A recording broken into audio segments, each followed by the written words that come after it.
Today we're going to be talking about finding peace in uncertain times. So I am really happy to be here.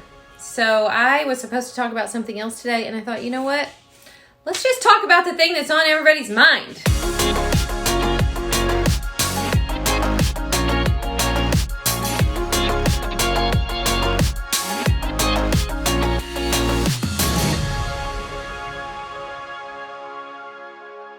Today we're talking about how to find peace in uncertain times, how to find peace in uncertain circumstances. So, for sure we have the uncertain circumstances, y'all. Isn't it just the craziest? I have been watching pretty close for about 6 or 8 weeks, reading lots of, following lots of epidemiologists and reading the medical stuff, and I am completely, like the rest of you, intrigued with it, but I might have a little bit of a different spin on it than some people, which is why I want to share this today, because I firmly believe that hard times like this is what we're made for. And when we set our minds right, we get through it and we become better people because of it. Really, it's just an amazing time. I hope you'll share this out. I think there are a lot of people living in fear right now, and any voice that, maybe is a little more calming and a little more maybe measured, I don't know, could be helpful in times like this. So anyways, it's good to see you. Also, if you don't follow me on Instagram, good time to do it, because I remember the days when I used to be a homeschooler. Y'all, I am pulling out all my homeschooling tricks. We have got so many fun things planned over the next 30 days. So follow me on Instagram so that you can just get some ideas. We're doing a lot of art. We're doing a lot of hiking. We're doing a lot of cooking, reading, just all kinds of fun stuff. So if you don't follow me there, this would be a good time to do it. I'm trying to post every day basically what we're doing. We are planning, by the way, a hiking trip, overnight hiking trip on later this week. And we're going up to White Rock and Sand Cave in the Cumberland Mountains, if you have heard of those. It was so funny. Of course, I have the best people in my life, because 2 of my friends already said, oh my gosh, yes, we did that hike like a couple months ago. It's amazing. So we are headed into the woods. I'm really excited. Tom is so excited, you guys. He loves the packing part. I'm not sure if he's going to love the hiking part, but the packing part, he's all in. We're talking about how to find peace in uncertain times. Number 1. Well, first of all, let's talk about the fear. Let's talk about why we need to look for peace in uncertain times. People are scared. People are scared for their health. They're scared for their finances. They're scared for their parents. They're scared for lots of good reasons. We have a lot of fear right now. And when we focus on that, you guys, I'm sure it's easy for you, just like it's easy for me to get lost in the rabbit hole of all the fear mongering. When you focus on that, that magnifies. So the thing that you focus on magnifies. And what I want to do today is shift our focus just ever so slightly to something better. When we focus on the external, we lose sight of the eternal. Shall I say that again? When we focus on the external, we lose sight of the eternal. And so I'm here to just give us a gentle reminder, a gentle shift back to the center of things. So finding peace in uncertain times. Number 1, you can't change what is happening, but you can recognize who is here. And I say that, you guys, because as believers, God is with us. He is here. This is not a surprise to him. This is not his first rodeo. So we can't change what's happening. We can't change the circumstances, but we can open our eyes and recognize that, first of all, this is not the first hard thing that, people have gone through, and we are going to be okay. Here's what happens in times of heartache and stress and national crisis. You know what happens? People come back to themselves. They come back to their sanity. They give, they help, they pitch in. Our pastor did a sermon this Sunday. Our church, by the way, we're Lutheran, so we're still having church because our whole service centers around communion, and you can't do that from home. So at church this Sunday, our pastor said, the one person who doesn't practice social distancing ever? Jesus. And it was such a comforting sermon. He was and our church follows like the church calendar. So he doesn't pick what he's going to be preaching on necessarily. The sermon was on the woman at the well. And kind of like, people who have a certain virus right now. The woman at the well, people avoided her at all cost. She was a Samaritan. She was questionable. And so people would go way out of their way to not have to interact with her. And she understood that. So she went to the well at noon and not early in the morning or late in the evening to socialize with the other people. And the thing of it is, God went right to her and spoke right to her heart, right to her need, right there with her in the midst of it. And I just think we have to remember that what is happening when we focus on the external, we forget about the eternal. And that this, if we could look at this from 10,000 feet, and if we could look at it from, 3 months from now or 4 months from now, I think we're all going to collectively say, that was really tough, but what an amazing time for our family. And yeah, it was hard, but we came together. And we thought we weren't going to make it, but God always provides a way. Do you see what I'm saying? Like, could we borrow a little bit of the wisdom from people who have lived through way worse things? And even surviving used to be this hard, way harder. And just a gentle shift and a gentle focus back onto the eternal, that no matter what is happening around us, God is with us. He is here. We are His. He will take care of us. He will hide us in His wing. We don't have to be afraid. We don't have to live in fear. We can still be a blessing to our neighbor. We can still spread light and joy and love. All of those things are possible, and maybe now more than ever. Maybe now more than ever, because people are really waking up. And I think sometimes too, we just get in this cycle of, our crazy busy lives, and we forget the things that are important. And now we can be reminded, and we can be reminded all the time, every day. So take comfort that God is in charge, and that this is all going to be okay, and He's going to take care of us no matter what happens. He didn't say that hard things wouldn't happen. He said, I will be with you.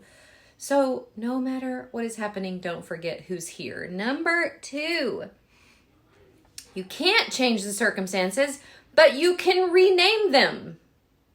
Kind of a little bit of the same thing, but let's explore that a little bit. You can say, oh my gosh, this is the worst thing that's ever happened. This is terrible. The financial, world is going to be in ruins, and this is going to be terrible. You could look at it that way, but you could also rename it. And you could also say, wow, this is a chance for us to really pull together. This is a chance for us to take care of people who are less fortunate. This is a chance for us to really look out for the people in our lives who, aren't as prepared. This is a chance for us to speak life. This is a chance for us to love our neighbor. This is a chance for us to really step up our game. I really do look at times like this as this is what we were made for. We were made for difficult things because we are so much more resilient than we think we are. And I really think that if we become voices of that in our families, especially because our kids are listening, our kids are afraid, they're watching, they're seeing how we're going to respond. So what a beautiful time to just reassure them that you know, nations come and go, principalities come and go, economies come and go, but God never changes, and he loves us and he cares for us, and all of this will have been for our good in the end. So we just rename it. You can look at it any way you choose to. My advice would be really consider how you're looking at it. Really consider the things that you're letting occupy your mind. What you think about magnifies, and what you think about becomes then how you feel. So if you're feeling anxious and overwhelmed, full of anxiety, you got to ask yourself, what am I letting run rampant up here that's not serving me, that's not helpful? You have a chance to interrupt that and get in the scriptures and get in the word and read all the comfort that's there. Listen, as humanity, this is not our first really trying thing. And like he gets us through everything else, he will get us through this. Number 3, you can't go back there. You know, like 2 weeks ago when our lives were normal. Or some of you have had personal tragedies in the last few weeks. And you wish you could go back there. You wish things could be like they were. You wish you still had that job. You wish you were still married to that person. You know, you wish your child hadn't done whatever. You wish you could go back there. But here's the challenge. Can we learn to love and be present here? Listen, y'all, we are a culture who doesn't want to be here. We have a million ways to escape being here. A million of them. People are checking out left and right. You know, like just numb ourselves, just distract ourselves, just, you know, we have a million ways not to be here. It's so easy to not be here. Here, right now. But y'all, this is where we are. And right here today, right now, is where we're supposed to be. So how can we be more present here? How can we stop wanting for that we used to have, the thing we used to have, the way it used to be back there? And how can we really learn to live in the present here? God is here. He's here with us. And how can we learn to stay here and be here, even in the heartache, even in the trying times, even when all the kids are home and we have no idea what to do with them, even when we just lost our job and we're not sure how we're going to pay our mortgage? How can we learn to be here? Because I can promise you that escaping here in all the ways that we have to escape here doesn't make the problem go away. It just gives you another set of problems. And if we learn to stay here and present, what happens is, what we realize is that those feelings we have, if we just let them be, like, yeah, it's okay. Feel anxious for a little while. Feel fearful for a little while. Let it be. It will wash over us. And then if we just allow that to happen and then decide how we want to show up, how we want to think about 2020, March, whatever it is, 17th, 2020, how do you want to think about right now? How do you want to show up right now? What do you want to look back on and go, you know what? Those were some of the sweetest times. I look back, you guys, after we lost our house to house fire in 2010, the 9 months that followed that was some of the hardest and yet most precious times of my whole life. I can remember staying in a borrowed house.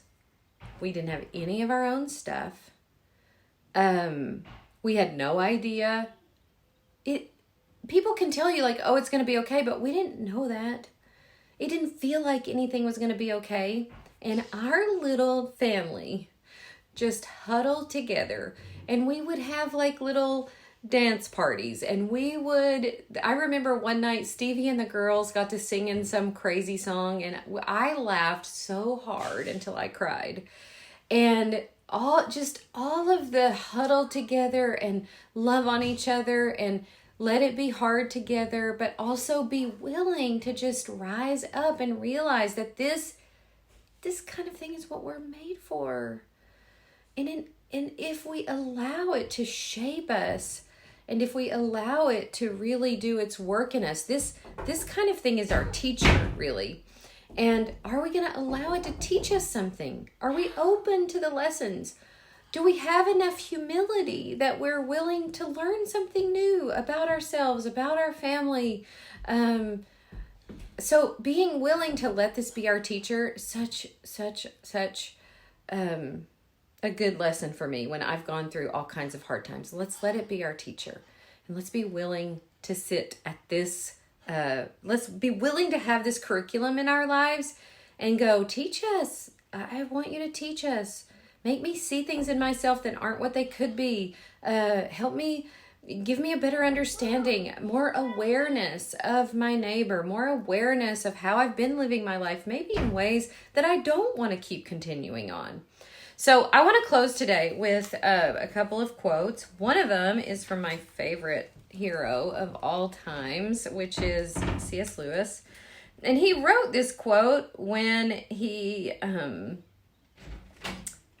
wrote this quote when they were all afraid that they were about to get bombed by the atomic bomb. And so, we're not living in an atomic age, but it applies so much. So I want to read it to you because I think it will give you some comfort. And I've posted this many times before, especially when we've gone through hard times. This quote is so comforting to me. The first action to be taken is to pull ourselves together. If we are going to be destroyed by an atomic bomb, let that bomb, when it comes, find us doing sensible and human things. Praying, working, teaching, reading, listening to music, bathing the children, playing tennis, chatting with our friends over a pint and a game of darts, not huddled together like frightened sheep and thinking about bombs.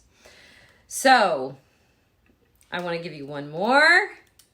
Don't you like him? I'm going to give you one more from my Instagram today, which I saw from Sophie Hudson. I love Sophie, and she posted this.